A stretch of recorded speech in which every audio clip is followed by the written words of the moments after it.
നടിയെ ആക്രമിച്ച കേസിൽ അതിജീവിതയ്ക്ക് പിന്തുണയുമായി സാംസ്കാരിക കേരളം. തിരുവനന്തപുരത്തും കോഴിക്കോടും ഐക്യദാർഢ്യ സംഗമം നടത്തും. ഇന്ന് തിരുവനന്തപുരം മാനവീയം വീഥിയിൽ അവൾക്കൊപ്പം എന്ന പേരിൽ കൂട്ടായ്മ സംഘടിപ്പിക്കും. വൈകുന്നേരം 5 മണിക്കാണ് ഐക്യദാർഢ്യ സദസ്സ്. കോഴിക്കോട് മിഠായി തെരുവിലും കൂട്ടായ്മ സംഘടിപ്പിക്കും.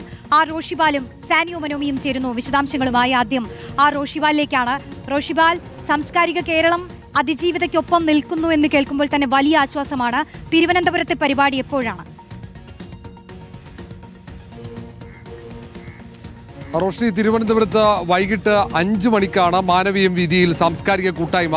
നമുക്കറിയാം, നേരത്തെ നടിയാക്രമിച്ച കേസിൽ സമാനമായ രീതിയിൽ കേരളത്തിലെമ്പാടും അതിജീവിതയ്ക്ക് ഐക്യദാർഢ്യവുമായി അവൾക്കൊപ്പം എന്ന ടാഗ് ലൈനിൽ സാംസ്കാരിക കൂട്ടായ്മകൾ നടന്നിരുന്നു.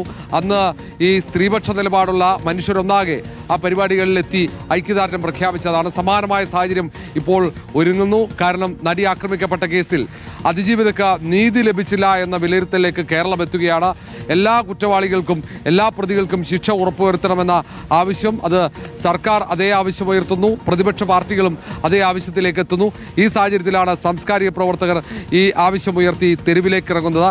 ഇന്ന് വൈകിട്ട് അവൾക്കൊപ്പം എന്ന ടാഗ് ലൈനിൽ ക്യാമ്പയിൻ അത് തുടക്കമാകുന്നത് മാനവീയം വീഥിയിലാണ്.